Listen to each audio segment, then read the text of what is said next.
C'est un immense plaisir de faire cette toute nouvelle vidéo, bienvenue à toi. Alors en général, quand on investit en bourse, tant que le marché monte, tout va bien, tout le monde est content et tout le monde a le sourire. Par contre, dès que ça se retourne, catastrophe. Alors comme tu l'as vu dans le titre, aujourd'hui on va s'intéresser aux méthodes qui permettent de continuer de gagner de l'argent malgré que le marché chute. Alors là, je sais ce que tu vas te dire. Bah attends, il suffit de spéculer à la baisse, que ce soit avec des futurs, des options, des ETF reverse, tout simplement des ventes à découvert, et eh bien je gagne de l'argent pendant que le marché baisse. Oui, mais cette technique, elle a deux gros désavantages. Le premier, c'est qu'en général, les produits qui permettent de spéculer sur la baisse de marché sont relativement compliqués. Et donc il faut avoir beaucoup de connaissances financières pour 1. Comprendre le produit, et 2. Savoir ce qu'on est en train de faire. Le deuxième gros désavantage, c'est qu'en général, 1. Ça peut être à effet de levier, et 2. Ça demande énormément de temps, ça demande de passer plusieurs heures sur l'écran tous les jours pour savoir où est-ce qu'on s'en va, à quel niveau je suis, est-ce que je coupe ma position ou est-ce que je ne coupe pas ma position. Ça demande beaucoup de temps. Alors oui, spéculer sur la baisse des marchés, ça marche, et ça marche bien, mais il y a deux gros désavantages. 1. Il faut avoir beaucoup de temps, et 2. Il faut avoir une grosse connaissance financière pour réussir à spéculer sur la baisse de marché. Et c'est pour ça que dans les faits, il y en a quand même assez peu qui réussissent à le faire bien, parce qu'il faut combiner ces deux atouts. 1. Avoir énormément de temps, et 2. Avoir beaucoup de connaissances financières. Mais heureusement, c'est pas du tout le sujet de la vidéo. Ces techniques, elles marchent, peut-être qu'on les abordera dans les prochaines vidéos, ça pourrait être intéressant. Mais aujourd'hui, je me suis dit, ça peut être sympa de faire une vidéo où je te montre comment continuer à gagner de l'argent pendant que ça baisse, passivement. Et ça, c'est sympa. Alors avant de s'attaquer à la stratégie, je te conseille d'aller voir la vidéo sur le bêta, je sais pas si elle s'affiche là ou là. Je mettrai dans tous les cas aussi le lien de la vidéo dans la description, parce que je vais en parler. Et il se peut que je parle chinois si tu l'as pas vu dans 30 secondes. Alors si on récapitule rapidement la vidéo sur le bêta en 1 minute, quand ça va bien, il faut que j'aille dans des actions avec des gros bêtas. Pourquoi? Parce que ces actions-là vont monter plus que le marché. Donc quand ça monte, je veux monter le plus possible, donc je veux monter plus que le marché. Sous-entendu, les actions avec des bêtas importants. Deuxième chose aussi, soit j'ai des actions à bêta importants, soit j'ai un gros taux de dividende. C'est les deux. Pourquoi? Parce que les actions à gros bêta vont beaucoup croître pendant les montées, et donc ça va me faire un gros gain en capital. 2. Les actions qui ont beaucoup de dividendes, pour le coup, si elles montent pas beaucoup, c'est pas grave, mais elles me procurent un cash flow régulier, et ça c'est intéressant. Par contre, quand le marché baisse, et c'est là qu'arrive la stratégie, eh bien les actions à gros bêta, c'est celles qui se cassent le plus la tronche, donc c'est les actions les plus dangereuses et les moins intéressantes. Et 2. Les actions à dividendes. Malheureusement, pendant les baisses de marché, on voit beaucoup de sociétés qui coupent leurs dividendes parce qu'elles vont pas bien. Et donc là, tu t'en rends compte, les sociétés à gros bêta, c'est celles qui vont le moins bien, donc je veux absolument pas être dedans. Et les actions à dividendes, et bah malheureusement, il y a de grandes chances que le dividende soit coupé, et donc je me retrouve sans rien. Par contre, ce que j'avais pas dit dans la vidéo du bêta, et ce que je vais présenter maintenant, c'est qu'en fait, on a 3 types de bêta. Bêta supérieur à 1, tu l'as compris, ça monte plus que le marché. Bêta inférieur à 1, ça monte moins que le marché. Bêta négatif. Qu'est-ce que ça veut dire? Ça veut dire que quand le marché progresse, eh ben, l'action régresse un petit peu en général, ou du moins reste constante. Donc quand le marché monte, ça reste constant, donc ça ne m'intéresse pas particulièrement. Par contre, quand le marché descend, là à ce moment-là, ces actions, elles surperforment.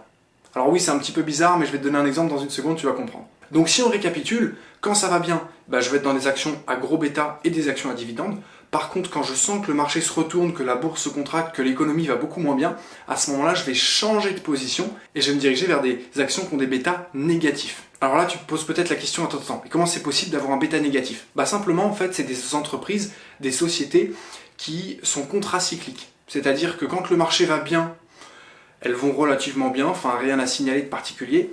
Par contre, quand le marché va pas bien, c'est là qu'elles surperforment. Et donc elles sont corrélées négativement avec le marché, si on veut. C'est-à-dire que quand le marché monte, bah elle reste à peu près normale. Par contre, quand le marché descend, là elle progresse. C'est pour ça qu'elles ont un bêta négatif. Alors je vais te donner une entreprise qui a un bêta négatif. Il y a des méthodes pour les chercher, mais par exemple Metro Inc., qui est une société alimentaire, a un bêta négatif de moins 0,29. Pour te donner un petit exemple, pour que tu comprennes un petit peu mieux, si on prend la crise du Covid par exemple, bah les supermarchés ont surperformé pendant cette période. Pourquoi? Parce qu'on consommait beaucoup plus que ce qu'on consommait habituellement. Et donc là on le voit bien, même si l'économie va mal, leur chiffre d'affaires a augmenté pendant la période où l'économie allait mal. Et même si on prend une période où c'était pas forcément un confinement et une crise sanitaire, si on prend juste une crise économique de manière générale, eh bien tout le monde a moins d'argent. Et donc si avant j'allais me faire plaisir en changeant de Mercedes tous les ans par exemple, eh ben je vais peut-être plus pouvoir le faire parce que simplement j'ai moins d'argent. Et là où je vais peut-être plus dépenser mon argent, c'est pas en achetant un nouvel iPhone, une nouvelle Mercedes, c'est peut-être simplement en consommant un petit peu plus, parce que malheureusement j'ai moins d'argent, donc je peux plus faire ce que je faisais avant.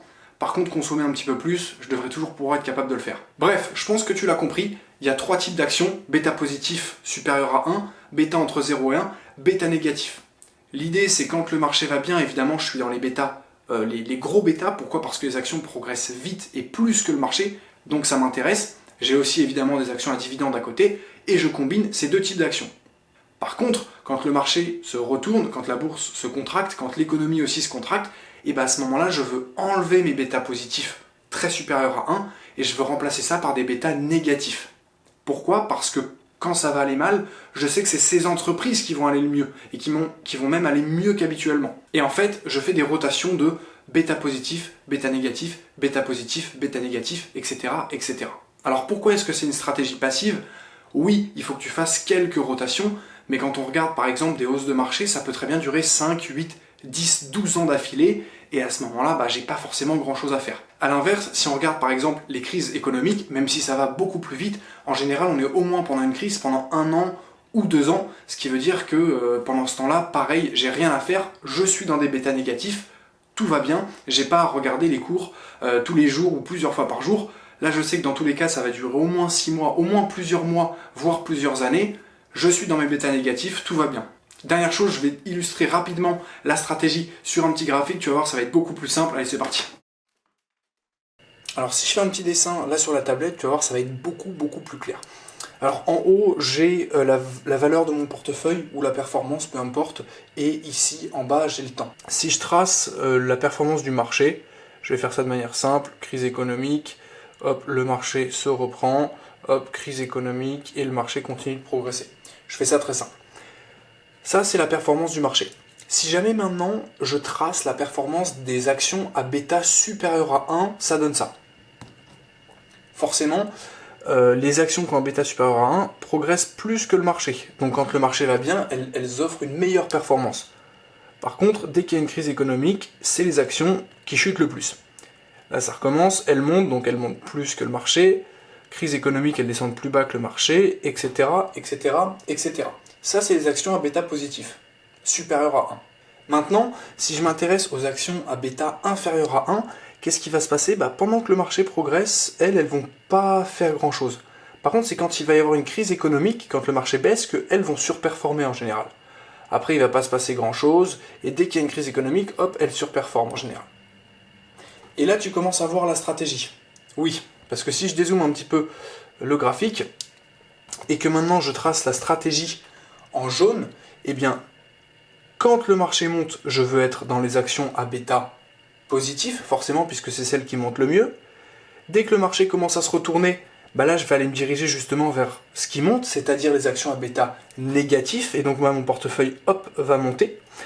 Et dès que les actions à bêta négatif vont recommencer à devenir moins intéressantes parce qu'elles ne progressent plus, là, je vais me tourner vers les actions à gros bêta qui offrent un meilleur rendement. Et donc, je vais progresser sur les actions avec un bêta positif. Dès que les actions à bêta positif commencent à diminuer, qu'est-ce que je fais? Pareil, je repasse dans des actions à bêta négatif, et ainsi de suite, et ainsi de suite. Et donc, si on dézoome, on voit bien que là, mon portefeuille, il a une croissance qui est relativement linéaire et relativement stable. Et c'est ça qui est intéressant. C'est qu'avec cette stratégie, peu importe en fait le cycle de marché, là je suis en montée, là je suis en descente, là je suis en montée, là je suis en descente. Donc je peux mettre M, D, M, D, M, juste pour visualiser. Je ne vais pas avoir un portefeuille qui va faire ça, qui va prendre des plus 50%, des moins 50%. Moi, avec cette stratégie, mon portefeuille va rester tout le temps en croissance, peu importe que la bourse monte beaucoup ou descende beaucoup. Donc je pense qu'avec un graphique, c'est beaucoup plus visuel. Là, on le voit bien. J'alterne en fait mes actions entre ces deux stratégies, ce qui me permet d'avoir un rendement qui est quand même vachement linéaire. En conclusion de cette vidéo, tu l'as vu, c'est quand même relativement simple d'avoir un portefeuille qui s'apprécie tout le temps, en fait, que l'économie aille plutôt bien ou que l'économie aille plutôt mal, parce que quand ça va bien, j'ai une certaine catégorie d'actions vers lesquelles je dois aller, et pour le coup, quand ça va pas bien, j'ai aussi une autre catégorie d'actions vers lesquelles je dois aller, qui, elles, pour le coup, iront bien quand ça va mal, parce qu'elles sont contracycliques. Et globalement, avec cette méthode, tu vas réussir à aller chercher un rendement qui est à peu près linéaire tout le temps, peu importe le cycle économique. C'est déjà la fin de cette vidéo, j'espère que la stratégie t'a plu, je te souhaite une grosse motivation et on se voit très vite dans une prochaine vidéo.